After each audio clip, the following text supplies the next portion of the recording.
Whatever happens next in America, I hope it's in this direction because God is here and you can feel it. I know I speak for everyone here today when I say that none of us will ever forget Charlie Kirk, and neither now will history. We didn't see revolution. Instead, we saw what my husband always prayed he would see in this country. We saw revival. But I am not going to sit here and be judged for not wanting to honor any legacy this man has left behind. That should be in the dustbin of history. Good morning. It is 8:08 on News Talk 107.9. Welcome to a Monday edition of the Neal Larson Show. And what a weekend it has been. We have been through just a couple of weeks that have been very emotionally tumultuous for a lot of us. I think it actually has been for the left, too, because they're seeing the unity on the right and the ways in which they had no idea that what assassinating Charlie Kirk would do in terms of a galvanizing force. We're going to talk about it today. We're not going to be able to nearly cover everything in 2 hours. There are other things, actually, that are going on in about a half an hour. We're going to talk with Chris Cargill from the Mountain States Policy Center. He is going to talk with us about the lawsuit that Representative Stephanie Mickelson is helping with. She's one of the plaintiffs as they try to stop parental choice in education if it involves a single penny of public money. And there's also an interesting development, by the way. One of the other plaintiffs is the Moscow School District, and Moscow's saying, no, we're not spending any taxpayer dollars. And if we recover attorney's fees, our amount will be zero. But they are spending time, they are spending staff resources, and they are involved in it. And quite frankly, I will be honest with you, I am no legal expert here, but I've talked to some, and they are all saying this case does not. Notice how long it took them. I mean, this law has been in place for a good long time now. They've been chirping about lawsuits, and they finally cobbled one together. I don't know why it took so long, but I think I think the chances of this are next to nothing. There might be, you know what I can see maybe happening, and I'll ask Chris Cargill about this. I can see them saying none of the money could go to a religious school while we decide, but there is functionally nothing wrong with a tax rebate or a tax credit, that parents can use to make educational choices for their kids on everything else. And then they might say the religious school thing is on hold for now until we make a final ruling, but the money can flow, the tax credits can flow. I can maybe see that scenario, which they would claim as a big victory. The thing they really hate, and keep in mind, don't pay attention to people's words. Pay attention to their behavior, because that's exactly what will tell you what their motivations are. If they were actually worried about the Blaine Amendment, if they were worried about public money going to religious schools, they would not have allowed launch money to be used for BYU Idaho. It's that, and there are probably other maybe religious affiliated colleges as well. They don't care. They don't care. They say they care because, church and state, we don't want money helping out religious schools, blah, blah, blah. They don't care. What they want to do is they want to weaponize that angle on it to try and stop what they really hate, which is any kind of alternative to public education. They just don't want it. And I don't know for sure because you can't read a person's heart and mind. I would bet you they get irritated when average folks, even out of their own pocket, pay for private school. They want every kid shepherded through K through 12 because they want that budget as big as they can possibly get it. And it's about institution protection. It's not about maximizing education. So We'll get to that with Chris Cargill coming up. Also, really quick, ISU 90-0 over Lincoln University, which has an interesting story. They've only been in existence for like 3 years. They don't have a deep history. They don't have a home venue to play in, so they are always the road team. And they're a Division II school, and they've just been able to meet the requirements. So ISU scheduled them. It was a payout for them, and certainly helps them in their budget. But we knew going in this was going to be competitively very, very lopsided. And so what happened is we had the first half, I think it was 69-0 at the end of the first half. And we looked down on the field and saw both teams' coaches talking to the referees, because I do public address. So we're up there chattering, what are they going to do now? Can you forfeit a game? You can call it. There was speculation maybe they would have a running clock where that helps speed up the game. Another option is reduce the duration of your quarters down to 8 minutes if there's a completely lopsided game. So they opted for the 8-minute option. And so the last half felt like a quarter because it was only 16 minutes of play. And ISU, they're up 69-0 at halftime. They worked very, very hard to not run up the score, but still allow their players to play. So almost everyone who was eligible to play for the Bengals got playing time yesterday. I did see some chirping online about running up the score 90-0. And if you were in the venue and watching the game, you weren't feeling that way. I mean, we saw all the quarterbacks play yesterday, all the running backs, and by the way, Carson Sudbury's hurdle of the defender made it on SportsCenter. I think it was number 6 or something. It was great. It was obviously lopsided game, and the next home game is the Montana Grizzlies, so that'll be probably a much different and far more competitive game. But it was good to get back to college football yesterday. It was something I needed to sort of break out of the funk that many of us have been the last couple of weeks. We also had another, speaking of football, a bit of a controversy as at the halftime of the Idaho Falls Bonneville game, and I actually saw this on one of the community pages, and I saw the description. I thought, oh boy, what is this? Apparently, halftime went long. The marching band for Idaho Falls was playing beyond the time they were scheduled to play because their time got pushed back. And the football players ran out onto the field, not prematurely, but on time, but it felt prematurely because the band was still out there. What I had read online was that there was body checking going on. They were destroying equipment. And so when I had the chance to watch the video, I thought, oh boy, this is going to be bad. I didn't see any visual body checking. Of course, you can't hear what they're saying to each other, but and I didn't see any like deliberate overt destruction of any equipment. But apologies have been given. The whole "we'll do better. This is unacceptable." The coach is saying we'll work hard to communicate better. But I mean, you read, and don't get me wrong, I'm not trying to minimize it because I think everyone works hard to be what they're doing, but like the tone on this was these young men football players need lengthy prison sentences to think about what they have done. Okay, no, teenagers are knuckleheads, and it wasn't handled very well. And hopefully they do better in the future. And so anyway, I'm not on either side. I was actually texting with someone, I won't say who, and we were sort of joking because let's just say there's probably not going to be a Netflix special about Idaho Falls football team this year because they're not doing that great.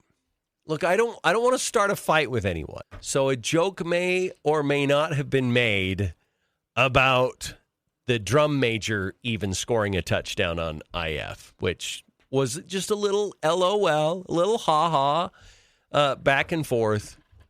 But I watched this. I hope the hearts are soothed and things are a little bit calmed down now, as we move forward. At any rate, here we are on a Monday, getting your week kicked off, and wow, we knew we were going to air the Charlie Kirk tribute, and so in my mind, there was no indication in the media how long this would last, and I'm thinking, okay, it's definitely going to last over an hour. Maybe 90 minutes. I'll carve out 2 hours for it because we've got things we can do to fill time. 5 hours plus, and the revival / tribute came to a conclusion. And I'll tell you, I enjoyed nearly every speaker. Like, there were some that went on a little too long, and maybe it was a little too sort of self-indulgent, whatever. But for the most part, especially as we got later into the tributes and you had some of the cabinet speaking and those who are within Trump's orbit, their remarks were very, very prepared and crisp and tight. I was incredibly impressed. And on social media, I saw this yesterday. Again, no names. I'm not picking a fight with anybody here. They don't even live here, so I doubt they're even going to hear it. But I won't identify who it was. But I saw someone post one of these montage clips of Charlie Kirk. And it was a series of clips that were like 2 and 3 seconds long each. And it was a series of unflattering things that Charlie Kirk had said. Now, anybody with fairness in their heart and 2 brain cells would say, well, before we just snap to a judgment here, maybe we should hear the overall context of each of these clips. Because I could say to you, some people would say George Floyd was a scumbag, but I wouldn't phrase it like that. Now, you know what? I'll do it in real time. I will do it in real time right now. I'm recording audio. Some people would say George Floyd was a scumbag, but I wouldn't phrase it that way. Okay. Now, if you wanted to, you could just take this part. George Floyd was a scumbag. Okay. And then you're like, oh, that goes in the montage. Well, so you had a whole bunch of these clips, and it was 2, 3, 4 minutes long. And they said, if you get done watching this montage and you're still a supporter of Charlie Kirk, then you unfriend me right now. So I read that, and I just shake my head. Because, and I talked to Julie about this earlier, it's not my job to unfriend someone. Like, they foisted on you. Like, now all of a sudden, you are the one that is supposed to take action on the unfriending or the friending. Why are you putting this burden on me? Like, I'm not taking the time to unfriend. Now, I will snooze you, but I'm not going to unfriend you. I'm not the one cutting off the relationship. This would be like if you're in a marriage and you said, I can't stand that you throw your dirty clothes on the floor anymore.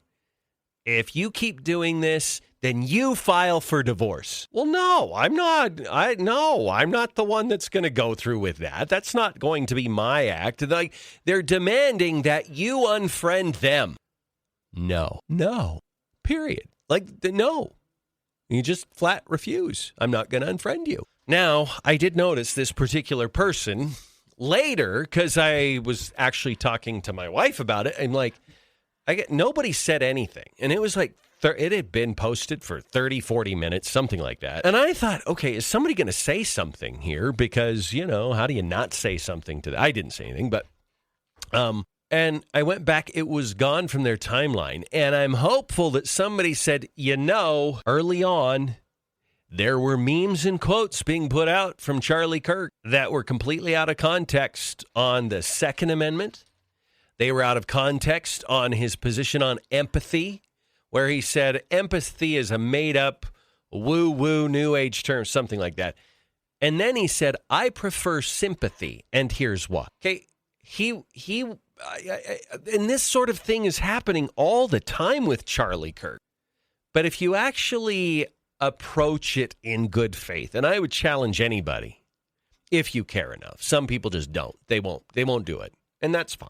But I would challenge anyone, especially if you're going to go to the effort to besmirch Charlie Kirk, to cast a negative light on him, that you would not take these short snippets and clips, and that you would actually sit down and watch a few of the extended videos, get a few minutes so you get everything in context, and you'll find, as I have in every single case, these egregious moments usually have context that actually put it in a different light that is far, far softer and sometimes completely different in meaning.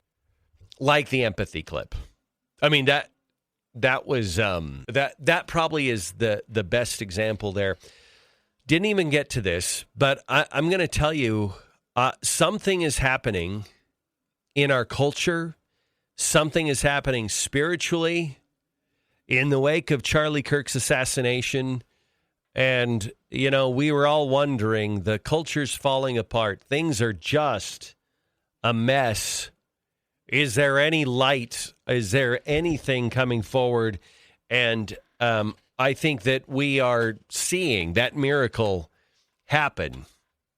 Quite remarkable yesterday. It's 8:25.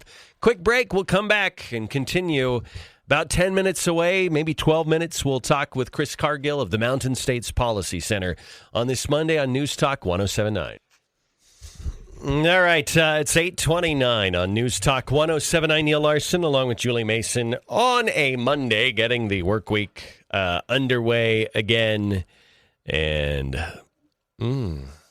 meat, steak, dogs, ribs, crock-pot meals, roast. Did you say ribs? I did say ribs. Did you say bacon? I did not say bacon. Bacon. Bacon. Did you say prime rib? Nope. Prime rib for your holiday events? Yeah. Is prime rib, that falls under the steak umbrella, right? Sure. Beef, yeah. It's what's for dinner. And Grand Peak. I should be careful. I might make a trademark violation, but You might. Yeah, but Grand Peaks can help you out with all the that we're talking about. Yeah. And just give them a call or go online to gpprimemeats.com. They'll help you with everything. And when I say give them a call, it's because their customer service is amazing. So if you are not seeing something that you want that's listed there, just pick up the phone. They'll help you out. They're super friendly. And prepackaged meals for the family and the individual as well.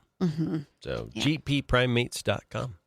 All right, Julie, are you excited to talk to Chris Cargill coming up? I am, because I think we've had some questions with Chris for Chris about just the legalities of this lawsuit and the boundaries that maybe they have gone on past. I don't even know if this lawsuit will be heard. It'll be interesting to get his opinion. I don't see it moving. I think there's a reason why it's taken so long. I'm sure they've talked to lawyers and they're like, what is the best, what you should do anyway, but what's the best way to approach this? I think it's going to get tossed pretty quick. And if you're a lawmaker, do you want to have your name attached to this? Well, some do, apparently. Yes. All right, we'll be back. It's 8:32 now. Chris Cargill, Mountain States Policy Center, minutes away. 8:37 now on News Talk 107.9. Neal Larson along with Julie Mason. And we're still standing by for Chris Cargill, waiting for him to connect. So hopefully we'll have that soon. He is in a different time zone, so that might be part of the issue. So if not, we might shift him. We could shift him to next hour if we need to. But while we're waiting for that, Julie, you've seen a lot of the clips yesterday. You were traveling, so you weren't able to take in real time the Charlie Kirk Memorial. But in retrospect, what part stuck out for you the most? I said this in the 6 o'clock hour. I think it's probably not the thing that stuck out the most for most people with Erica Kirk's message. I think a lot of people would focus on the fact that she is forgiving him, which clearly was very hard for her. Yeah. I almost wondered if it was the first time she said it out of her mouth when she said it during, verbalized it out loud. Yeah. But for me, in her speech, the most relevant portion of the speech was when she gave a list to men how to be strong men. Yeah. She talked about what Charlie was always fighting for, which was a man who didn't give up, a man who led his family, a man who was Christ-centered, a man who finds a wife and brings children into this world, a man who sees his wife as an equal. She talked about very kind, gentle things that Charlie did with her. And in return, she did very kind and gentle things with him, which is why their marriage was so strong. I do feel like that there's some juxtaposition here. We clearly have somebody who's not that interested in family, who's been accused as the alleged shooter in this case. And I think that you need to compare that when somebody has a desire to bring a family into this world, to create a legacy, to take care of people, you don't do acts like this person allegedly did. Right. But when you have nothing on the table, when there's no legacy that you're creating other than violence and hatred, you will be driven to these kind of acts. Yeah. And so for me, it was a very important part of Erica Kirk's message that real men don't behave this way, yet they forgive. We'll be back after a quick break. Hey, it's Brad from Now 105.1 and QP99. I'm in the studio here. I love our studios, by the way. Ranger Rick back there. There's Neil and Julie doing their thing. Hey, when you want to advertise on the radio, what do? You call the radio station, right? But what do you do when you want to advertise on Facebook and Instagram and Hulu and Disney Plus and Peacock and the other TV streaming services? You can kind of click around on them and make guesses or read books or take courses online on how to do that advertising. Or you could call us at the radio station. At Sandhill Media, we take care of your local radio and digital marketing. So reach out to us at sandhillmediagroup.com and we'll make sure that your message gets heard and seen wherever your customers are. In a sense, to put it, I guess, in the terms that you're putting forward, create a life that's too much to lose by doing something stupid. Absolutely. Yeah, that's an interesting viewpoint. I do want to, and I agree with it, I do want to play a couple of clips from Erica Kirk because I think her speech, understandably, was the most moving. When she came out on the stage and there was extended applause, she stopped to just sort of take in that arena with 100,000 people, and she looked up, and I'm sure she was listening for Charlie and listening for God. And but she pointed something out that I thought was very remarkable, and it speaks, I think, to how different the two sides are. Most of all, God's mercy and God's love have been revealed to me these past 10 days. After Charlie's assassination, we didn't see violence. We didn't see rioting.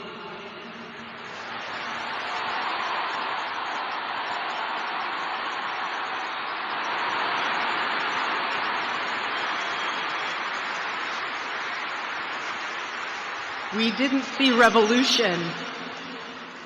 Instead, we saw what my husband always prayed he would see in this country. We saw revival. And then more extended applause after that. She did this, and if I were to pick one moment out of the entire tribute yesterday that gripped my heart, and I think it was true for a lot of other people, when she forgave the killer. Listen to this. That young man. On the cross, our Savior said, "Father, forgive them, for they not know what they do."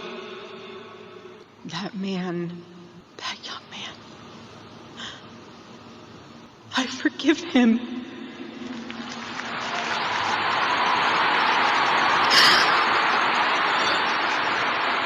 Now, This applause goes on for like a minute. And think for a second about, we're not even 2 weeks removed from this assassination, this brutal murder, and she's already forgiven the killer of her husband. Yeah. I mean, that's remarkable when you think about it. It is remarkable. And like I said, it would be interesting to know, because it almost seems like this is the first time she said it out loud. Yeah, it is. It had that feel. Here's the rest of what she said. I forgive him because it was what Christ did and is what Charlie would do. The answer to hate is not hate. The answer we know from the gospel is love, and always love. Love for our enemies and love for those who persecute us. Remarkable. And tremendous power in that. And if you dovetail that clip with the previous one we played, I think they align together very well. We don't react to hate with hate. If you kill our people, if you do something horrible, we don't return it with horrible. We have prayer vigils. We pray for strength. We become unified. We galvanize politically, religiously, whatever. But we're not going to do the eye for an eye thing, because that's not what we're about. That's what Christ taught us, was that old way of doing things is done away with. And sometimes it's easy to slip back into the eye for an eye moment. I was there for a few days after Charlie was murdered. Oh, yeah. Not that I wanted to kill somebody from their side, but there was rage there. There was not forgiveness in my heart. And for me, I look at this, and I will tell you, and I guess this is sort of a version of you can hate the sin but not hate the sinner. I cannot stand progressive leftism. It is a cancer on our country. It is so destructive. It is ruining children's lives. It is ruining adults' lives. It is killing people. And we're going to have to stop it.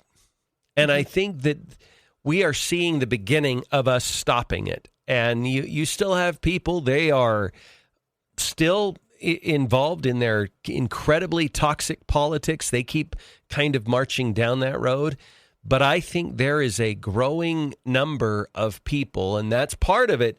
But I think the most important part of it is that we are now in unison deciding we do have to put an end to this horrifically toxic ideology that hates God, that hates tradition, that honestly hates freedom. It hates so many things that are precious to us in this country. And we've decided that, to quote the movie line, we're mad as hell. We're not going to take it anymore. We're done with it. I appreciate that you can have that in your heart plus forgiveness at the same time, because those two things can coincide. Yeah. I think that you will have people who are ultra-religious go, no. Turn the other cheek, turn the other cheek, turn the other cheek. Stay quiet, stay meek. That is not this revival. This revival is, no, we're not going to stay meek, but the way that we're going to be loud, the way that we're going to push back is we're going to push back with love, and we're going to talk about Christ, and we're going to talk about how we're proud about family values, and we're going to talk about how we pray and we raise kids who are grateful and turn to God. Those are not things to be ashamed of. No, they're not. And I also think that when you look at forgiveness, and forgiveness is not saying there is no consequence for your action. That's not what forgiveness is. We had somebody text in, and I'm not sure what they were trying to accomplish. Maybe they were being sarcastic. I'm not sure, because texting doesn't have tone with it. But they said, okay, now that she's forgiven the shooter, does that mean we let him out of jail? Well, heavens no. What that means is I'm not going to let the natural feelings that flow from getting my husband killed be toxic and poisonous to me anymore. I'm taking that poison out of my soul, and it has nothing to do with whether or not the recipient of that forgiveness is deserving. It doesn't have anything to do with now they have. It's not a negotiation. It's not a transaction that I'll forgive you if you'll do this. It's just recognizing that at a certain point, whatever rage or grudge or whatever it is that's sort of a hindrance to you moving forward, you don't want that in your heart anymore, and you're going to take it out. And I think that's largely why God asks us to forgive. It's not to just remove consequences from people's bad actions. It's so that you personally can keep moving forward without having that weight on your soul. I think the heart is large enough to continue to grow. This, your spiritual heart. Yeah. You can, I say when we're little, we start out with like this one-room apartment. And then as things happen in our lives, we add a new wing and all. Eventually you have this gigantic mansion for a heart, right? Yeah.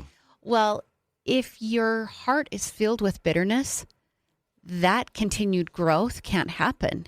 You lock it down. Yeah. It's like you can't get the permit from the city, right? You can't keep growing your heart. Yeah. And so you've got to let that out. You've got to, and it's a very natural part of grief. She is a human. I am sure she's been angry. Oh, yeah. It's a very natural part of grief, but she chose to move through that stage and get to this place of growth. Yeah. Well, yeah. And I think people do misinterpret what that word means, forgiving, because we're going to be, I believe as conservatives, we are now more determined than ever.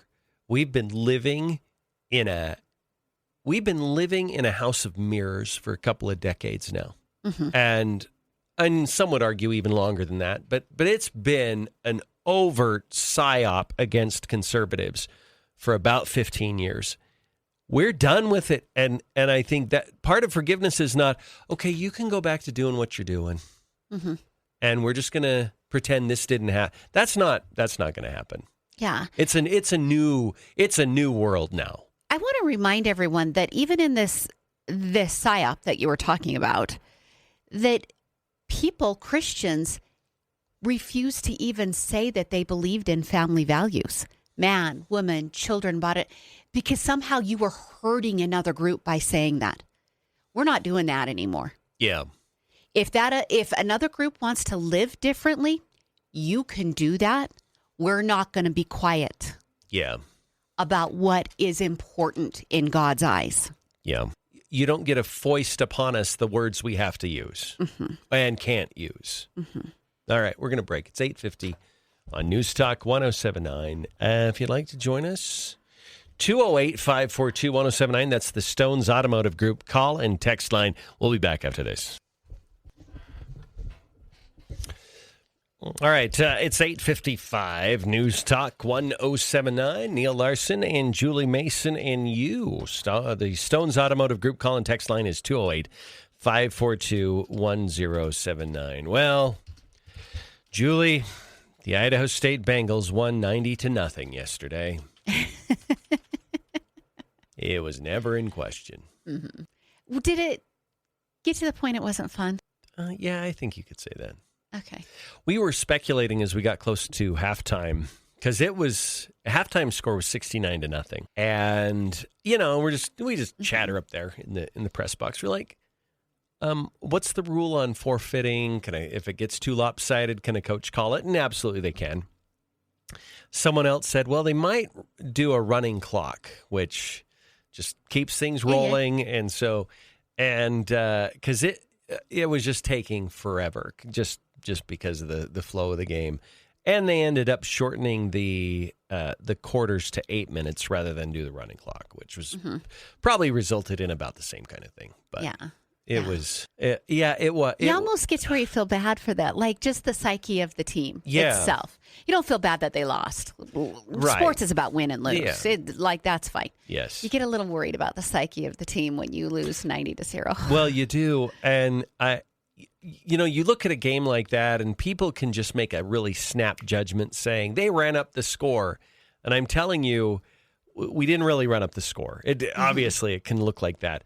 But if we had kept starters in, and we had played the full 15-minute quarters, we could have won 150-0 if we had wanted to. And so Coach Hawkins was, pretty much everybody eligible to play, they played yesterday. They're letting the kicker run the ball. Yeah, right. That's true.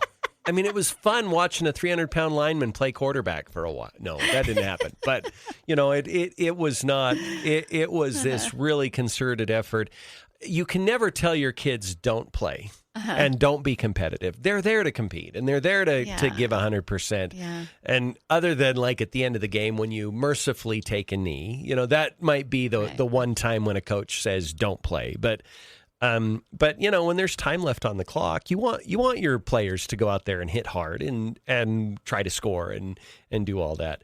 And that's a little bit of a tough balance to keep that and to not run up the score on a team. So I see all the chirping and the chattering that's going on. But if you were in the arena and you realized how lopsided it could have been, you're like, yeah, they did. And the fact they only scored 21 points in the second half versus 69 points in the first. So. And I said sadness for the other team. There's some good for ISU because there's kids who got playing time that might have never even seen the field during the entire season. So that's great. Speaking of college football, TCU played this last week. Yeah. And they had a kid score a touchdown. Yeah. Who looked like he came in off the scrub team that they just ask people to come in and work out with. He wasn't taped. He had no-show socks on, weird cleats. They didn't even know who the kid was, and they brought him on the field, and he scored the touchdown. Did they start chanting, Rudy, Rudy? That's great. Yeah. All right, it's 8:59 now on News Talk 1079, Hour 2, coming up. Who's seen me on social media knows I'm far more likely to crack a joke or get myself in trouble for posting some grossly inappropriate memes than I am to shed a tear. I know this because I've even gotten the call from that guy a couple times. Don, you're getting a little aggressive on social media, Don. Relax. All right, welcome. It's 9:07 now on News Talk 1079. That was one of the, quite a few actually, funny moments from the tribute yesterday. And this was another one where the president talked about how he wasn't quite there yet when Charlie would say, you need to forgive your enemies. He did not hate his opponents. He wanted the best for them. That's where I disagreed with Charlie. I hate my opponent. And I don't want the best for them. I'm sorry. I am sorry, Erica. But now Erica can talk to me and the whole group, and maybe they can convince me that that's not right, but I can't stand my opponent. Charlie's angry. Looking down, he's angry at me now. He wasn't interested in demonizing anyone. He was interested in persuading everyone to the ideas and principles he believed were good, right, and true. Before each appearance, he prayed these words, God, use me for your will. Always said the same thing, use me for your will. Anyway, vintage Trump right there. Very much, yeah. And I'm glad that they felt comfortable enough.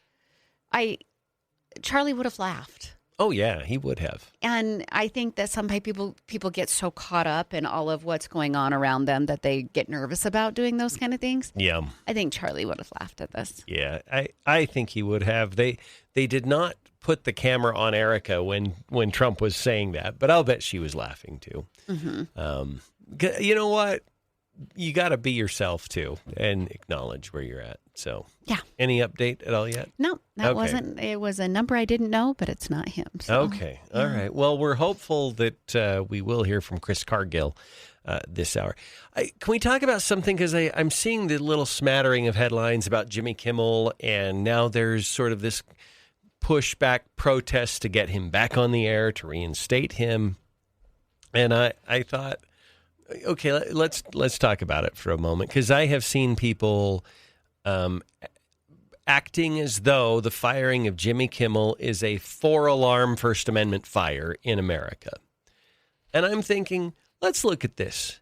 In the last couple of weeks, you have one of the nation's leading political activists / commentators assassinated in broad daylight. That's on one hand. And then on another, you have a late-night comedian with lousy ratings losing their job. And they say the 4-alarm fire is the comedian losing their job. A comedian with bad ratings, by the way. That's what I said. Yeah, I mean, it was just, it was in any other situation, any other place, like say it's a home builder. Yeah. And they have made mistake after mistake, and you're not securing contracts anymore, and you don't have homes under contract, and you're going to get rid of that home builder. Right. You are. Well, people get fired all the time. Mm-hmm. Now, what they're going to say back, this is what they're going to say. It's not that he got fired. It's that you had a high-level government official going on the airwaves talking about threatening the licenses of broadcast facilities that have Jimmy Kimmel on. And we shared our concern about that, too. Ted Cruz had very strong words against the FCC commissioner doing that. Rand Paul is Rand Paul. I don't want to mischaracterize it, but we would expect that from Rand Paul. But even Ted Cruz is, and there's a lot of conservatives that are saying, yeah, that's not a good look for the government to go out and threaten broadcast facilities licenses. And the truth is, and you've probably seen lots of things, I thought, okay, what can the FCC legally do in this case? And based on my research, the FCC cannot pull a license because of factual errors. They can't threaten your license because someone's spreading misinformation. Mm-hmm. But however, there is a remedy for that, and it's called civil court. You can sue for defamation. You can sue for slander. You can sue for damages. You can. So we already have a system in place to do that. The FCC commissioner, the only content that the FCC can regulate is obscenity. Yeah. And that's it. There is one little sliver, profanity. There are 7 words that you are not supposed to say on the air. Those are the words that we are 99% of the time good at bleeping out. 99.9. Yeah, we're good. We're good about it. But you know what else, though, I found out? There's a window of time. I think it's 6 a.m. to 10 p.m. It's when kids are likely to be awake. You don't really hear about, and we aren't going to start doing this, but after 10 p.m., you could actually have programming that does use profanity that would not be allowed within those windows. Okay. So, but I think in the interest of taste and whatever, most broadcast facilities don't do it because they don't want to draw attention, and so there's just a rule about it. However, we could lie every day, Julie. We could get on here and we could talk about whatever and lie and spew out misinformation. It would not threaten our license. And so that is a falsehood. And whatever Brennan Carr was saying, he cannot pull a license because Jimmy Kimmel said something that was untrue.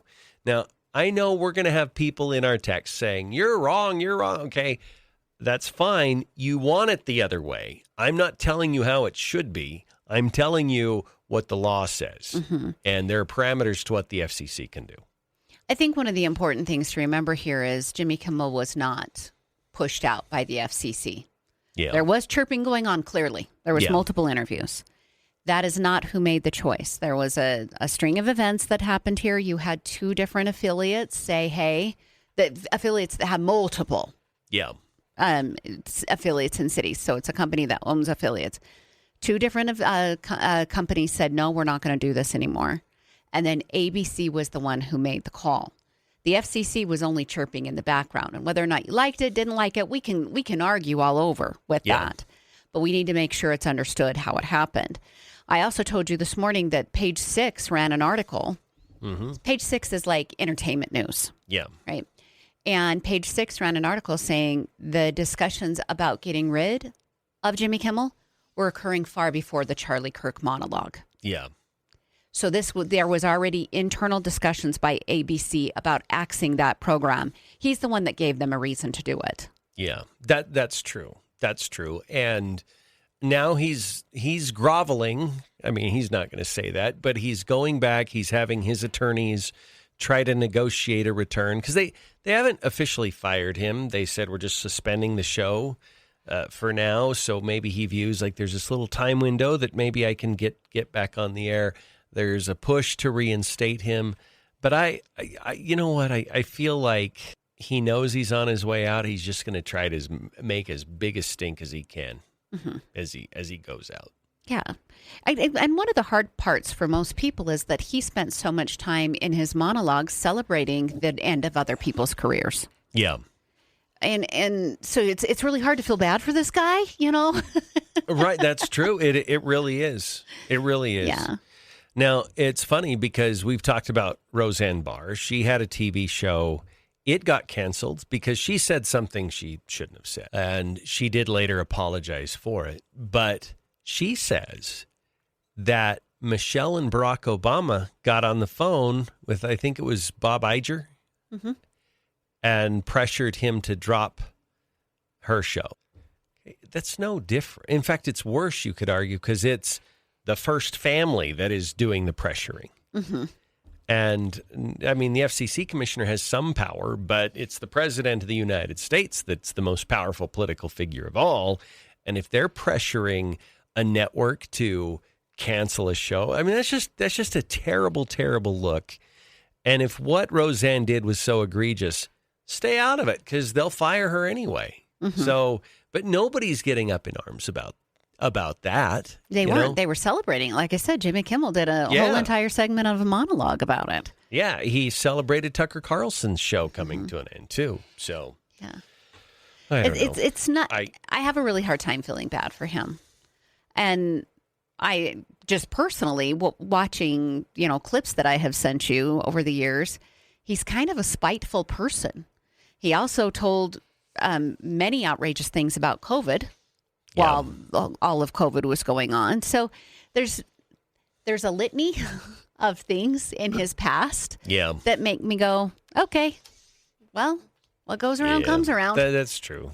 I mean, he had some karma accumulating, right? And this happened. So I don't know, but how many people do you think actually want him to get back on the airwaves? Or is this I want Trump to lose? So I'm going to try to get him back. He wasn't a big draw. He was, in fact, out of all the three shows, he was even worse than Colbert. Do you know, what was so funny about all of it is that all of this happened in the span after Charlie Kirk died. That was the impetus for it. And you had the same people cheering about Charlie Kirk's death because he said ugly speech, according to them. But then we want to defend the First Amendment when it comes to Jimmy Kimmel. Same exact people. Yeah. So one guy for exercising his First Amendment rights deserves death. Right. And we're going to celebrate it. The next guy, because I like him, no, we're going to champion the First Amendment. Yeah. Yeah. That's true. In one, it's consequences. Julie, I asked you this during the break. Where are people now? Like what? I mean, I see this, and it's sort of like this juxtaposition because, obviously it's a tragic, sad event that led to the big tribute yesterday. But I feel like there's a core of Americans that are galvanizing around this, conservatives and independents. But when I look at the complete dumpster fire that is the left, they're not. You were listing off. Some guy at an auto parts store got shot over a dispute over an oil filter. Like, what's happening to people? People, there is no respect for humanity anymore. That's what's happening. Yeah. Death is okay. It's accepted. It's just part of who we are at this point. Did you think we'd ever get here in our lifetime? No, because because you and I aren't those people right now. Yeah, right. Like here's the thing. I always knew that there was a a part of the population that had zero respect whatsoever for human life. And their names were like Ted Bundy and Charles Manson. And, I never thought it was going to be a swath of people isolated pretty much to one part of the political spectrum that are going to cheerlead for this, or at least be okay with it. Maybe they're not, they know socially well enough, I won't get on social media and applaud it, but they're going to say, but these things have consequences. Mm-hmm. And which, if that's what they're saying publicly, privately they're cheering. Right. Oh, don't you absolutely. think? Absolutely. I mean, this is their conversations. Yeah, yes. I don't think that's a leap, that if you're publicly saying these things have consequences, you're privately celebrating the death. I was just thinking about our lifetime. You said, did you ever think in our lifetime? So we're inching up on 53 years, both you and I here. Yeah, it's coming, isn't it? It is coming. We also, our lifetime spanned the lifetime of Roe v. Wade. Yeah, that's true. So the people that implemented Roe v. Wade and supported it, they have gone along with us during this. Some of them are past now because they're getting to that age where old age would take them. Mm-hmm. But if clear back when we were born in 1973, we were okay with murdering babies. Yeah. Brutally killing babies. Yeah. I don't think we should be that surprised that we don't have respect for humanity. That's true, because if you think back, Roe v. Wade it should be rare. Mm-hmm. It should be early in a pregnancy, limited to the first trimester. It should be, and even prior to that, but that was the point in time when we didn't have good ultrasounds. We didn't have a way to image that growing baby inside the womb. But over time, people softened to it, to where the general accepted position in the Democrat Party on abortion is you can kill that unborn child right up to the point of birth. Well, anybody can see, if you follow that journey from rare and only in certain circumstances to any reason right up to the point of birth, the next step is, once the baby's born, there should be a window of time that they think it would be okay to humanely, I'll use that quote fingers, to humanely end the baby's life. Because what if you decide you don't want that Down syndrome child? Or what if you decide you don't want the child with the heart defect? Yeah. Or what if it's a girl and you wanted a boy, or vice versa? It was only a matter of time, and we all instinctively know this. And I don't think we stood idly by and watched it, but I think that we struggled to know how we matched up against it, because they were so loud. Their volume was so extreme on this, and we're fairly non-confrontational people. We believe in decency. We believe in civility. Heck, we just saw Erica Kirk forgive her husband's killer not 2 weeks after it happened. I mean, we want decency and goodness, and we truly do want to get along with others. And I think we were having that approach on issues like late-term abortion and others. And so it is frustrating, but I do think the culture shifting. I've said it a lot this morning. I think that we are in a much different place now, and we aren't going back. Mm-hmm. That we... You know what I think about? The left? I think in a lot of ways they are philosophical and ideological con artists. Like they craft these sound bites, and it sounds good to a lot of people. So a lot of people are like, "Oh yeah, whatever," and I stand with this, or I reclaim that, or blah blah blah. And it sounds good. It even feels good. But then once you see it, you can't unsee it. Once you understand their game and their scam, once you understand the way they function, you're like, oh, and now I can't unsee it. So I think these people that are leaving the Democrat Party, and there's a lot of them, there are a lot of them, they're not going back as long as the Democrat Party keeps trying to be who they've been the last few years. Mm-hmm. Yeah, there's going to have to be a change in the Democrat Party, change begets change, right? Like, Yeah. if there's been a change in the conservative movement, obviously, look at what happened yesterday. There's been a change in the conservative movement. Yeah. There's going to have to be a change in the Democrat Party, or it will be the death of them. It will. I think you're right. I think it is going to be the death of them. 9:25 now on News Talk 107.9. Any word back from Chris yet? Let me check while you're doing that. Okay. While you're doing that, I want to talk about saving money on your home. The Red Tag Sales event is going on right now at Clayton Homes. You want to get ready because the Red Tag Sale is officially here. It's the best time of the year to buy your dream home. And for a limited time, they're slashing prices. They're offering you the chance to save thousands on select in-stock homes. They're move-in ready homes. Unbelievable markdowns as well, but only while supplies last. Maybe you need more space. Maybe you need less space. You're downsizing. Maybe you're finally ready for that first home. Whatever your story is, now's the time to act. And here's the best part. These homes are designed with energy efficiency in mind. And what that means for you is staying warm and cozy this winter and comfortable all year long while lowering your energy bills at the same time. So visit your local Clayton Homes today to see which homes are included. But don't wait. These homes are priced to move. And when they're gone, they're gone. Go see Clayton Homes, corner of St. Leon and the Yellowstone Highway in Idaho Falls. And it's the Red Tag Sale going on now at Clayton Homes and online at theredtagsale.com. Now, terms and conditions for the Red Tag Sales event can be found at theredtagsale.com. Available only at participating Clayton Homes family of brands retailers through December 31st. Amount of savings may be limited, so ask for details, and may not be available with certain financing and lender restrictions apply. Okay, so Chris Cargill had a calendaring snafu, so he will be joining us at 9:35. Oh, good. Okay, quick break. We'll come back on News Talk 107.9. Is that what we thought? Was it the time zone? Yeah. Yeah, he said he just entered it into his calendar wrong. So we have 1, 2, 3 minutes. Let's do news at the end of this, and then we'll take a... I got it figured out. Should I talk to them?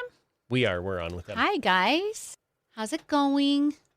Did y'all enjoy the memorial? I got to catch bits and pieces. I had a layover in the Denver airport while it was going on. So got a couple of things while I was there. Also, not to name any names. Yeah. I tease nonstop about Allegiant being the bottom barrel of the airlines. Yeah. They might have been taken over by the airline that I flew this weekend. It was bad. Oh, really? It was bad. The plane that I flew on from Idaho Falls to Denver, the wallpaper was peeling off the walls on the inside of the airplane. The airplane stunk. And that could have just been the people on it. Sometimes that happens on an airplane. Yep. I don't know, but the airplane itself smelled. It was just not good. Do you wonder when you get on a plane like that, you're like, I hope they're paying way more attention to the mechanics of this plane and the pilot expertise than they are on these other things. I hope so. I will say the staff, the pilot was kind and everything on the flight. Just the airline equipment was rough. It was rough. Also, as weird as Denver's airport is, I've flown in and out of it enough now. It's a really well-designed airport. It's wonky. Yeah. Like, there's people that believe it's totally run by the Illuminati. But the Illuminati knows how to do airline travel. That's true. And it's funny because I think Chris Cargill just joined us. Oh, did he and get to hear the first that? thing he heard was the Illuminati knows how to do airline travel. So let's bring Chris. Are you there? I'm here. Good morning. Good morning. I apologize for the time snafu. It's totally my fault. Oh, no worries. No worries. No worries. We are fluid here. We make it work. Yeah. All right. Yeah, not a problem. We're not on the air yet, but you are on with Facebook, so our Facebook Live audience can hear you. All right, no problem. So we were talking about my air flight over the weekend, and I flew into Denver on Saturday and then back into Denver on Sunday. It was a very quick trip. And how good the Denver airport is, even if it is run by the Illuminati, if the rumors are true. I got stuck in the Denver airport actually earlier this year coming back from Casper, Wyoming. It was not fun. Oh, wow. You can walk for miles, though. You could have got true. your workout in. That's true. Yeah, they say some secret door will take you into like this underground I don't know. satanic portal or something. So. Maybe that's where you entered, Chris. It felt like it, I tell you. Yeah, that's good. Well, we've been very excited to chat with you about this. We're big fans of House Bill 93, so we've been. I started wondering if there's even going to be this lawsuit because it's just been months and months and months, but they finally stepped up and we'll see how we respond. They were pretty quiet for a little while, but here it is. Yeah. So, all right, we'll get set up here, Chris. We're about a minute and a half away. Okay. All right, sounds good. All right. Next couple of days, temperatures are down quite a bit. We're aiming highs in the upper 60s to lower 70s. We'll also pick up on a bit of a breeze, and there's going to be a few thunderstorms still roaming through the region under partly sunny skies, and lows falling back into the lower 40s overnight. ABC News, I'm Brian Clark. President Trump's promising an announcement today regarding autism. The Washington Post reports the administration is going to link Tylenol use during pregnancy to an increased risk of autism in children. David Mandel is a University of Pennsylvania psychiatry professor and an autism expert. He says, I'm very concerned that women who experience fevers will elect not to treat that fever because we know that fever is associated with poor child outcomes. Tylenol's manufacturer says science has not shown such a link. The new U.S. ambassador to the UN, Mike Waltz, appeared before the Security Council today, which met an emergency session over Russia's recent incursion into Estonian airspace. The main topic of this week's UN General Assembly expected to be Gaza, as multiple Western allies announced they'll recognize a Palestinian state. And the Federal Trade Commission taking Amazon to trial, saying it tricked people into signing up for Prime and made it hard to cancel. This is ABC News. Join me, Guy Benson, every weeknight, 8 to 11, only on News Talk 107.9. And we're back 9:34, News Talk 107.9 on the Neal Larson Show. Julie Mason as well. And joining us is Chris Cargill. He is the president and CEO of Mountain States Policy Center. Chris, welcome. It's always good to chat with you. How are you? Good morning to both of you. And again, my apologies to you and your listeners for our time snafu. Totally my fault. Oh, no worries at all. It gave us an extra hour to promote the fact that we're talking to you all this right, morning. That's terrific. So, Chris, let's talk about this this thing that we've been suspecting might happen, a lawsuit against parental choice in education would emerge. It has. And there's a number of plaintiffs on there from our neck of the woods. Representative Stephanie Mickelson is part of it. There's a former lawmaker, I believe, Moscow School District, the Idaho Education Association. Lay it out for us. What do you make of this lawsuit that they're filing? Well, it was interesting because last week we kind of out of the blue on Tuesday, we saw the Moscow School District vote to join this lawsuit that no one really knew anything about until Wednesday morning, and that's when they officially announced it. So at first, I think a lot of the assumption was that the Moscow School District was the one that was going to be suing on this, and then it turned out Wednesday morning, of course, it was all these other groups as well. The Moscow School District, the only school district in the state to join this lawsuit as of right now. I think overall, it was not necessarily a huge surprise to us. In almost every state that has passed education choice, you've seen some sort of legal action to try to block that education option for parents. Of course, from our perspective, it's very disappointing, especially if you read through the entire filing that they made with the state Supreme Court. I mean, I've been poring over it since last week when it first came out. It's about 50 pages, a few less than 50 pages. Tellingly, there's no mention of improving outcomes for kids. Not one mention of that. There are 9 pages where the folks who have filed the lawsuit argue that they have standing to sue, which I think is an interesting point of view from their perspective, because in many other states where these type of lawsuits have been filed, courts have thrown them out simply because the folks who have filed them don't have standing. They spent another 9 pages in the filing asking the court to require taxpayers to reimburse their attorney fees, which is something that I think is kind of a slap in the face to many taxpayers across the state.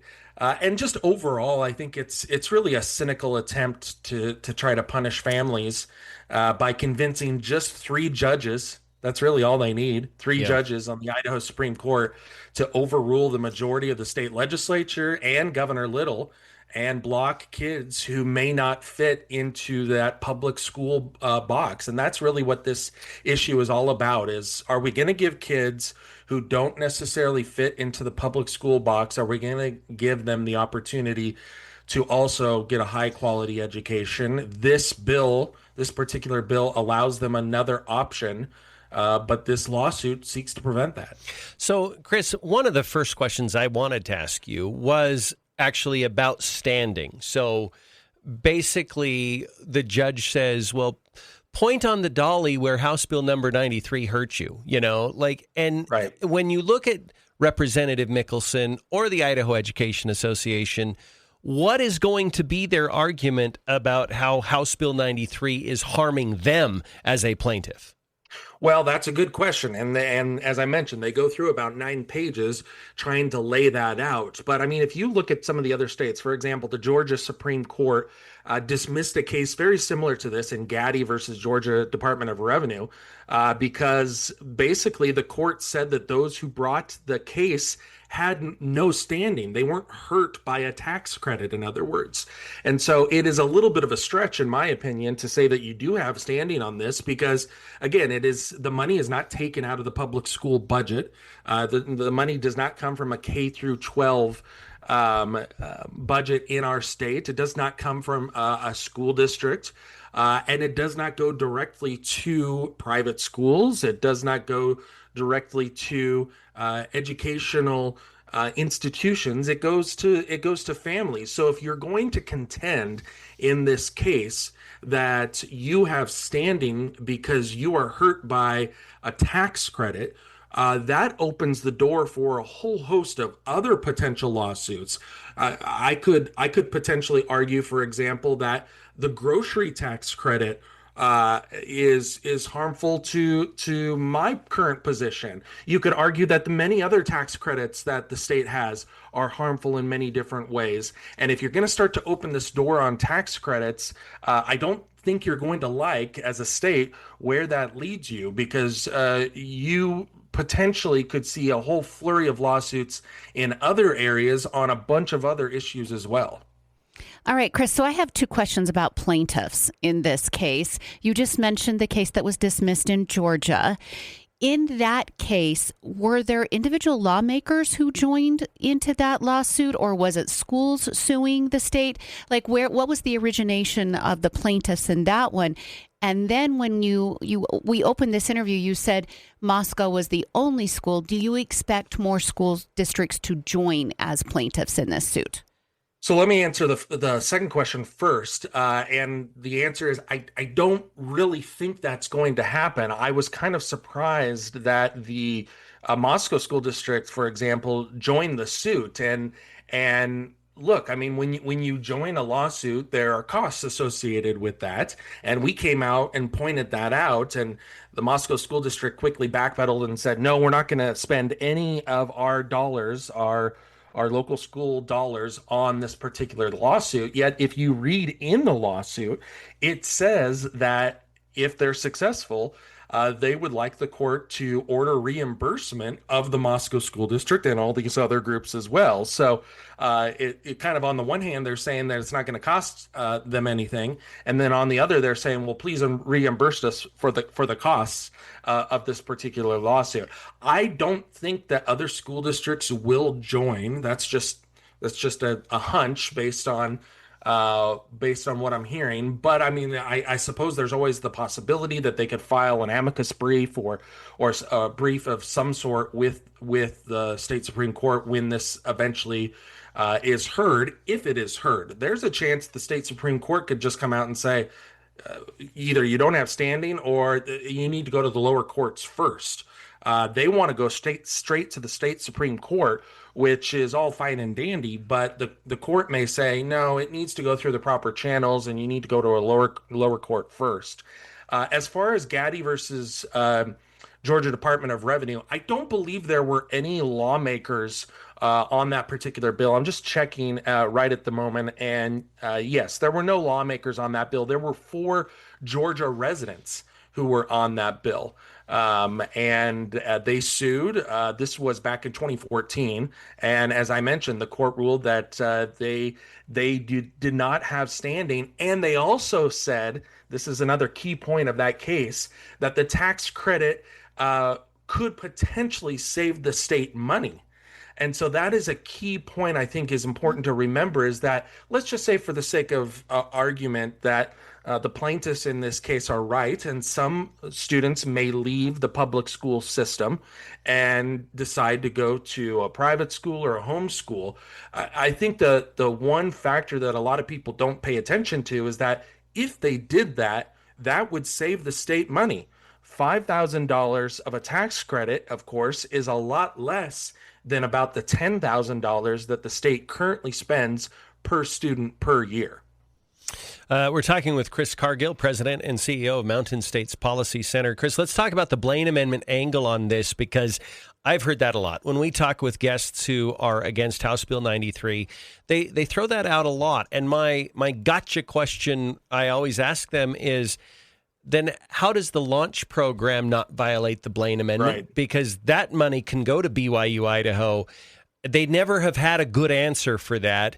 Do you think launch, in a sense, gives cover for the proponents of House Bill 93? Because they can say, look, it's already there. It's not a Blaine Amendment violation anyway. But if you're going to argue that it is, then you better get in court to try to stop the launch program.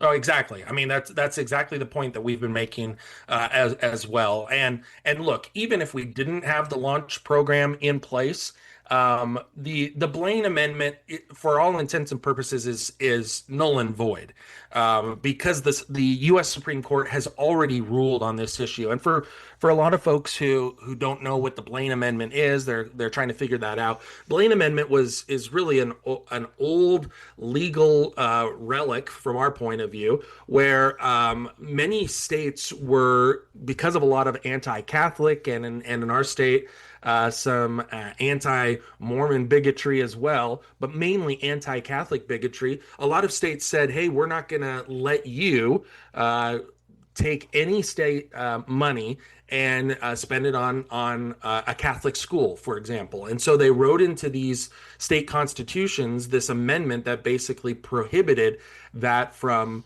happening. The U.S. Supreme Court ruled on this issue several years ago in a case out of Montana and a previous case as well, that if you're going to allow it in one area, you have to you cannot discriminate against religious students. In other words, if you're going to provide choice options, you can't say, yeah, let's provide them, but you're not going to be able to provide them to a Catholic school or a private Christian school or what have you. You have to be able to be neutral in that respect.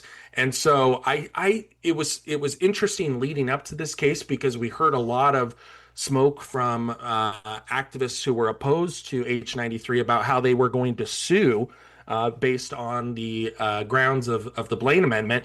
There's not one word in this lawsuit about the Blaine Amendment. Really? And I think that's telling. Yep.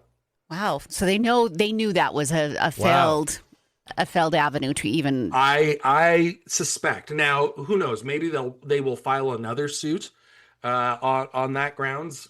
You know, I can't tell you, I can't predict whether that's going to happen. But yeah, I was kind of surprised when I read through it. I didn't see anything on the Blaine Amendment. So, Chris, can you summarize what the argument is then?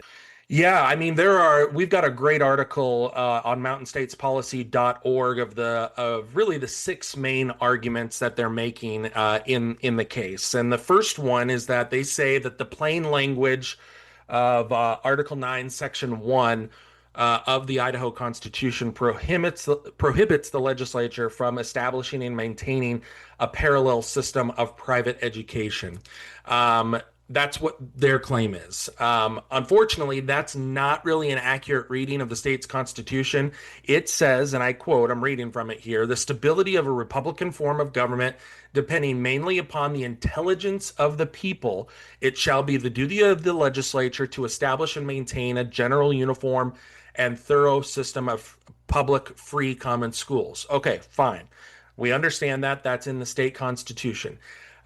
Such clauses are really common in many state constitutions. But I think what's important to remember is that nothing in that language prevents the legislature from supplementing that duty or requires parents to send their child to a government school. What it is doing in that language is it is creating a floor.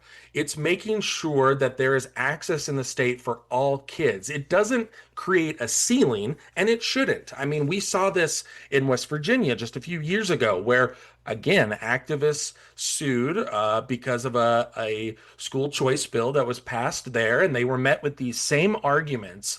And when the justices ruled on the case, they ruled in favor of the education choice bill, and they responded by saying, the Constitution allows the legislature to do both of these things.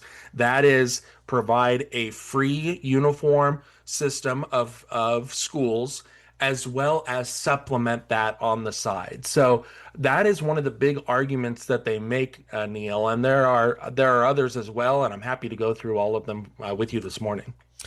Well, we are limited on time. If there's one or two more salient ones that you want to summarize, that'd be great. Sure. Yeah, I mean, I think the one of the other issues that they say is that the $50 million limit to the program is likely to be expanded by future legislatures. That may or may not be true, but whether the program is expanded or reduced by future legislatures, it is irrelevant to the question of constitutionality. I mean, budgeting is the prerogative of the legislative branch, and there's also a chance that this program could be suspended in future years and funding may be reduced to zero. And I think the other key point here is that they continually say over and over again that the program is going to reduce state funding to public schools. That is not true. They say H93 is a major shift in how education is funded in the Gem State. That's not just wrong. That's really laughable. I mean, at $50 million, the allocation for this is, when you're comparing it to what we spend on public schools, is 0.0185%. We spend almost $2.8 billion on K through 12 public schools in the state of Idaho. This is $50 million. 0.0185% is not a major shift in how education is funded in the Gem State.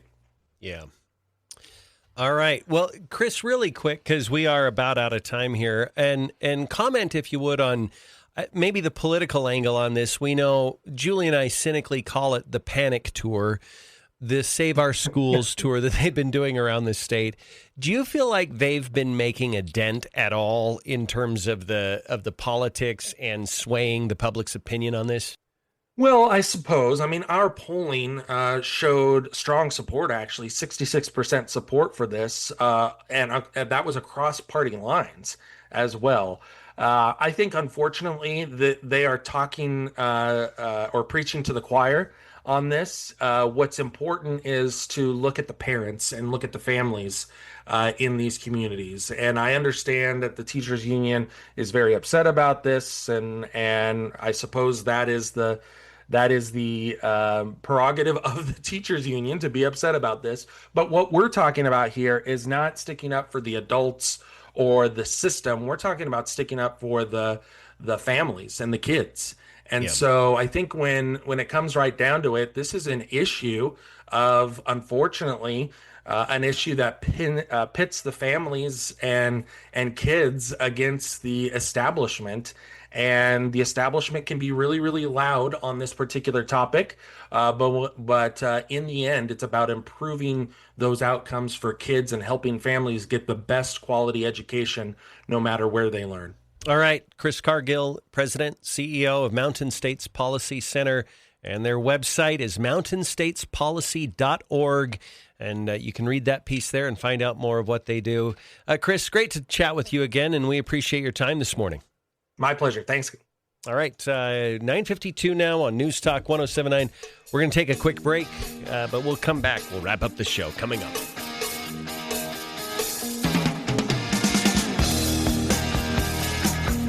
Bring you the facts that matter, voices you trust, and the context you deserve. 5 years of stimulating talk for... Chris, thank you. Oh, he's gone. It's gone.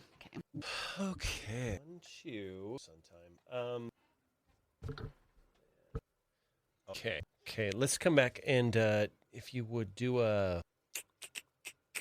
can do your Timberline. I can do that. My shoes were getting heavy. Yeah. Did you do a lot of walking over the weekend? Not too bad. Not a ton. Miss Marley was just so sad. Her cat died, you guys. So I was already headed to Arizona for her baby shower, and that was wonderful. And she has such great friends down there, and it was so cute. But in between all of that, she had to put her just barely 2-year-old cat down. The vet said the cat had, so the tubes that go into the kidney and out of the kidney were eroded, and it was born that way. Oh, really? And the vet said they could tell from the ultrasound, and he said, "You're pretty lucky you got 2 years with her." Oh, wow. She was the runt of the litter. Marley has the brother, so she had the brother and the sister, and the brother is far bigger than the little girl cat was. Yeah. So that kind of makes sense that maybe there were some things not quite right, but she was just such a sweet little princess. Yeah. Never meowed, never anything, and it just broke my little girl's heart. She was so sad. Yeah. Did you see that text for you? Mm-hmm. Yeah, I knew about it. Yeah. You did? Okay. Yeah, I think I'm going to try to go down. Yeah. Yeah, she's married into the family. That's the one. That's the Elaine that I went to the 90th birthday party, and I found out I'm Hispanic. Yeah, right. I had no idea I had Hispanic roots. Okay, here we go.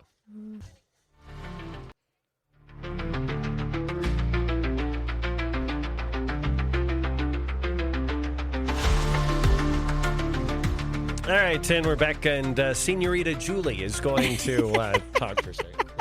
I just want to let you guys know about Timberline Home and their stressless line of furniture.